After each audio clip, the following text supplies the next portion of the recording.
สบายดีFC สุขุสุคนที่เขาเบิ่งเขาส่งส่องประเมาสบายดียามค่ำคืนหลังจากที่อาบน้ำแล้วก็สิไปง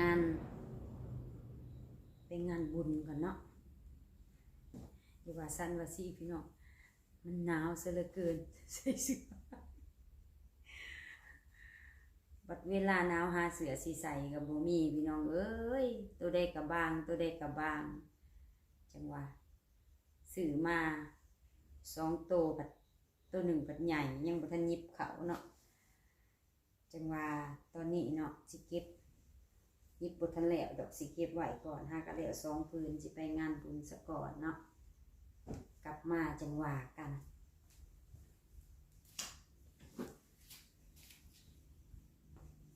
ยิบสินหายัน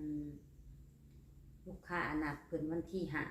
5สิมีอยู่3พื้นประมาณว่าสิหักตีเก็ตแล้วนั่นแหละ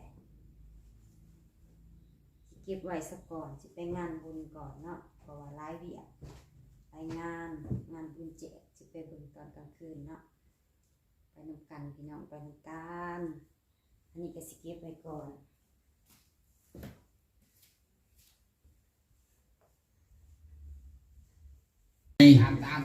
น้ำตาลในวันนี้น้ำแกงกันมีดาดซีนจังน้อยก็เอามาเสิร์ฟจ้ามาแล้วโอ้ปลาล่องเนี่ยมีน้องอันเจ๊จ้อยพูดว่าเมื่อแล้วเป็นหันหลีกนี่ได้เมื่อแล้วพูดว่าบ่เป็นยังน้องคืนเศร้าจังพอกับเขาไหมเด็กๆจากสีมันก็จะปูดในจังหวะนั้นพอเนาะเอวสู้เขาน้ำกันเด้อพี่น้องรอบเด้อจะปูดเนาะถ้ากินหนังกินยังก็จะปูดจ้าบ่เป็นยังน้องซื้อสำนีก็ถือว่าขอบคุณขอบใจขอบคุณไปยังพี่น้องนักสุขสุขนนางมันไม่ได้ของหน้าเด้อนาง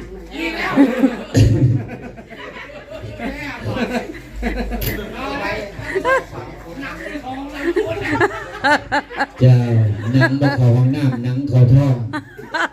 มันเกิดก็กินหนังเข้าท้องมันสิยืนเนาะน้องนางอย่าแมวมากินข้าวสักกันเด้อก็บ่เข้าใจเด้อบ่เป็นหยังเนาะกันเพชรก็ยิบหน่อยๆพุ่นว่าให้สว่างตาจักหน่อยนึงโอ้ยถึงเส้นหัวละบาด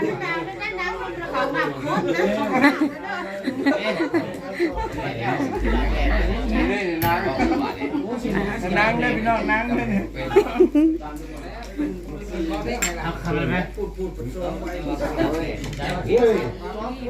บ่อยากเข้าบ่ประดำ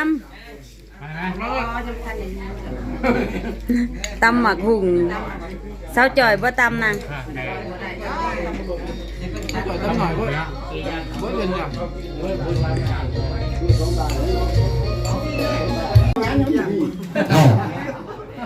ที่แดงๆคอยบักเป็นผู้หลังเขียวเสบายมือเป็นทองเอาว่าก็ได้สบายดีเนาะพี่น้องโอ้ยจะหาตายแล้วกันเลยเห็นตาไอ้แล้วมาดิตัวจริงก็เลยมาดิหลาทำเลย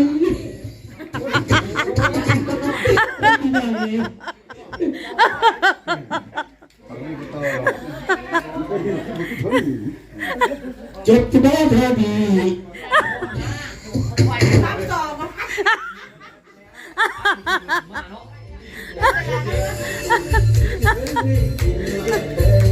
ที่ทีนี้เปล่าออกไป น้ำตาลบ่มีบ่เปล่าออกไปปานที่เราร้องเพลงเนี่ยเนี่ยไปเอาแม่ซะนางบ่มีน้ำตาลบ่แซ่บเด้ตำให้ตำหมักหุ่งตอนเด็กเนาะส่งสีแซ่บอยู่เฮ้ยฮะ ำบักหุ่งย่อแขกกลางคืนพี่น้องดึกๆแล้วเนาะดึกๆไก่จะเที่ยงคืนแล้ว ใส่จานก็ได้ทุกปะ ใส่จาน กินเพชรก็ได้กินนี่ก็ได้แค่ต้องกินกับเขาดิ เอา3 จานแล้วก็เอาเขาไปให้ข้าเจ้า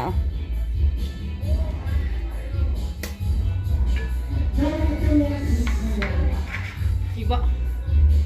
ตื่ม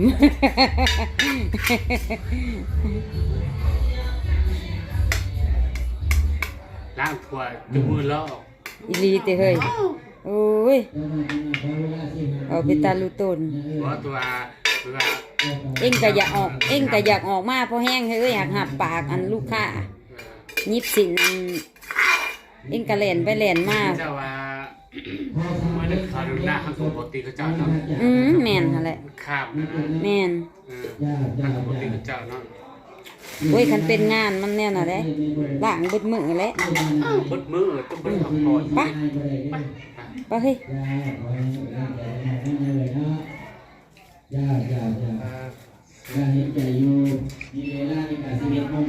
บ่วงเด้เฮ้ยบ่วง เริ่มบวกเลย มาเอ็งสิเอาดอกเอ็งสิเอาใช่เลยไหววางได้บ่วงพี่เฮ้ยเห็นเลยกลับมาจากบุญเลยพี่น้องข้ามากับจานขิดเนาะตอนไปที่ไปไปคนละเถื่อข้ามาพร้อมกันพี่น้องขับรถคนละคันดอกจอดรถไว้เนาะพอดีจานขิดเพิ่นก็อยากไปตลาดไปขายปลาก็เลยพากันมาพอดีหลายเวียกแน่มืออื่นก็ติดตามชมพี่น้องตามคลิปว่าสิจังใดเนาะจักสิเฮ็ดหยังแหน่ได้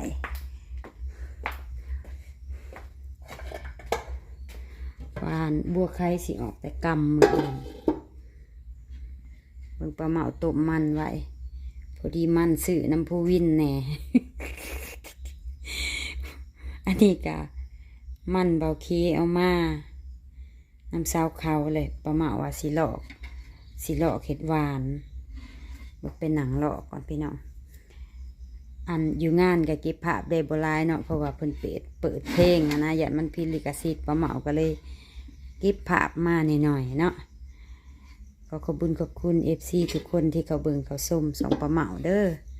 ปานิสิยออันนี้เขาไปปอกก่อนมันเขาไปปอกก่อนพี่น้องเดึกเลยแหละหักสิปอก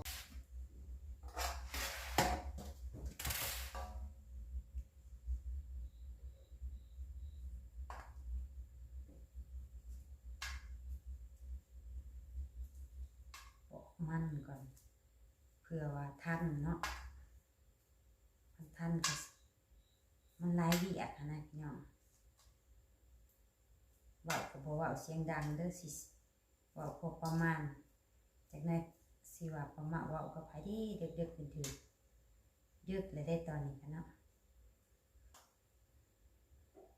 คันสิปอกแล้วจังไปผัดยามันดึก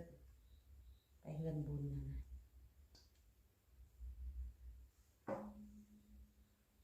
นะมันรวมมิตร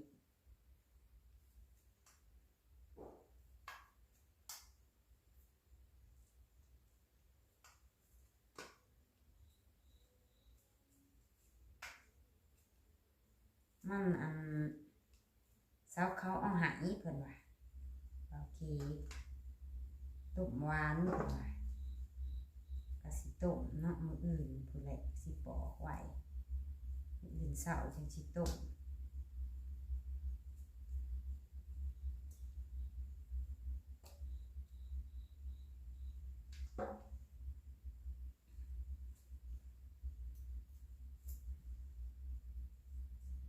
ผูกไว้ต้มข้าวเดียวนี่พากันมาตื่นบัดมาเปิดหม้อต้มไว้แล้วก็กินข้าวแล้วออกมาเปิดเพราะว่ามันงูมาง่าอยู่อ้าวอ่ะ มันคือเปื่อยไว้แท้ชุกไว้แท้บ่เคยต้มแบบนี้นะบ่สูได้กินมันเนาะ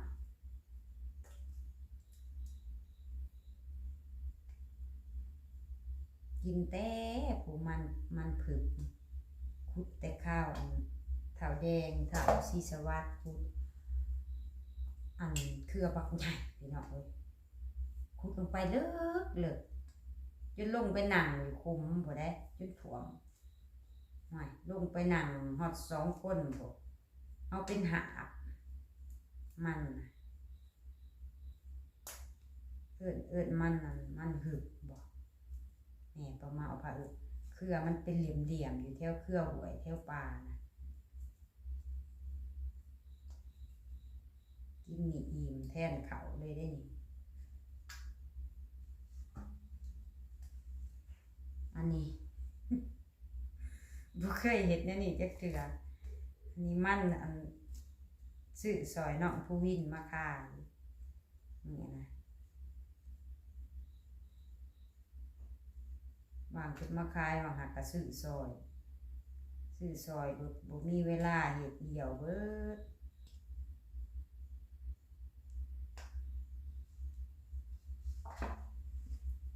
น่ะผูกไว้มังะมังงิอยู่จะตื่นเบิด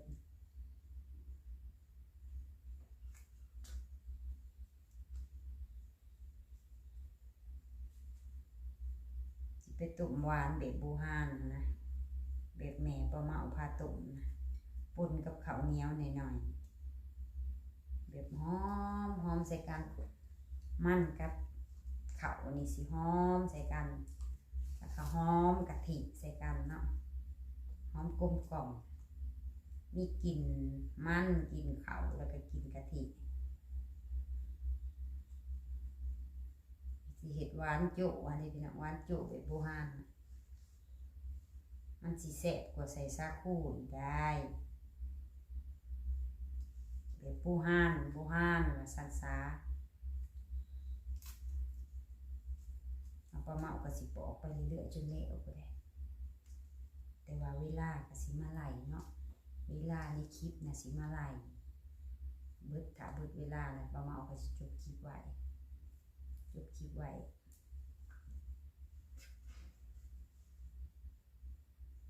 ผูก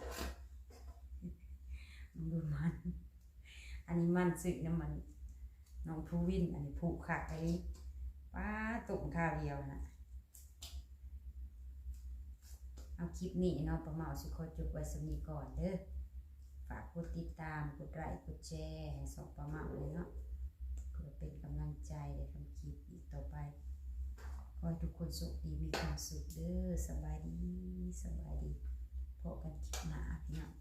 พบกันมื้ออื่นมามียังแหน่เนาะเป็นส้มให้ประมาณเด้อพี่น้องเดี๋ยวเขาถิ่มเขาปลากันเด้อ